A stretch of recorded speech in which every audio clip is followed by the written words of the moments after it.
गुरुदेव। प्रेमी भाई बहनों, जैसा कि महात्मा बताते हैं कि संसार में ऐसे ही बिरले होते हैं जो प्रभु की भक्ति में लीन रहते हैं और ऐसे ही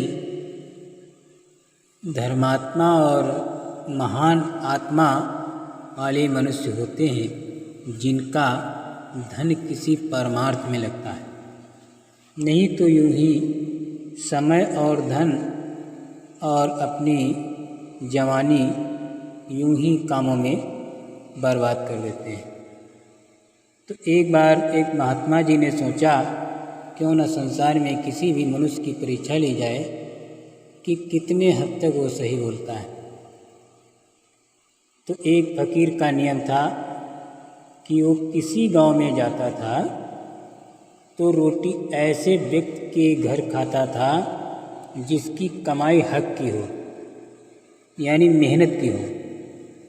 वो पहले पूछता और फिर वहाँ जाता था। एक दिन इत्तेफाक से वो एक जंगल में जा रहा था। उसे एक आदमी मिला। फकीर ने उससे पूछा कि इस साथ वाले गांव में क्या कोई हक की कमाई खाने वाला आदमी है? उसने कहा कि अमुक साहूकार है, यानी एक फला आदमी साहूकार है। पूछा उसके पास कितना रुपया है?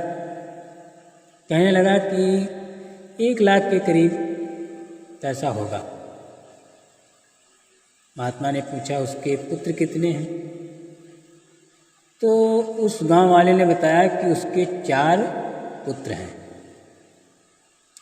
वो उस गांव में चला गया, साहूकार के पास पहुंचा और कहा, महात्मा जी जब साहूकार के पास पहुंचे तो उनसे कहा, लाला जी रोटी खाना है। तो साहूकार ने कहा, आओ महात्मा जी आओ, बड़ी खुशी से आए हो और बड़ी खुशी से खाओ। हम तो आपका दर्शन दीदार के लिए कब से तड़प रहे थे और आज आपने मौज की है। बड़ी प्यार से अपनी पत्नी को बुलाया और भोजन तैयार करने के लिए कहा। फिर फकीर ने कहा कि केवल 2 बातें आपसे पूछनी हैं। साहूकार ने कहा, ठीक, जैसा हुक्म। आपका हुक्म हमारे सर आँखों पे है। और बताओ महाराज। महात्मा ने पूछा कि आपके पास कितना रुपया है? तो सेठ तो चक्कर में पड़ गया, आखिर महात्मा को पैसा से क्या लेन देन है और पैसा क्यों पूछ रहे हैं। लेकिन साहूकार ने उनकी बात का कुछ संदेह न करने पर, यानी संदेह उसको नहीं हुआ और उसने झट से जवाब दिया 50,000। फिर पूछा कि तुम्हारे कितने पुत्र हैं? साहूकार ने जवाब दिया 1। महात्मा उठकर चल पड़ा। साहूकार ने हाथ जोड़कर अर्ज की, महात्मा जी नाराज हो गए, चल क्यों पड़े? महात्मा जी बड़े क्रोध से कहने लगे कि मैंने तो तुमको धर्मात्मा आदमी समझा था, हक की कमाई खाने वाला आदमी समझा था। तू तो झूठ की गठरी निकला। तू बता, मैं तेरे पुत्र लेने आया था कि तेरी कमाई बांट रहा था?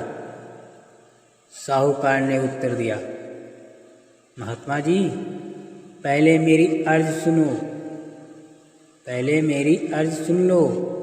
रोटी चाहे खाओ चाहे ना खाओ, मेरा एक बेटा परमार्थ में मेरी मदद करता है, बाकी सब शराबी और कबाबी हैं। वे अपना पिछला कर्जा वसूल करने आए हैं और मैंने आज तक 50,000 रुपया परमार्थ में लगाया है। बाकी पता नहीं चोरों को ले जाना है कि ठगों को। इसलिए मैंने कहा था कि मेरा एक पुत्र है और 50,000 रुपया है। इस बात को सुनकर महात्मा खुशी हुई और कहा, पुत्र जाओ भोजन तैयार करो, मैं भोजन करूँगा। मैं आपकी परीक्षा ले रहा था कि देख रहा था शायद संसार में ऐसे ऐसे व्यक्ति हैं या किस पूरे संसार ही झूठ की गठरी है। जय गुरुदेव।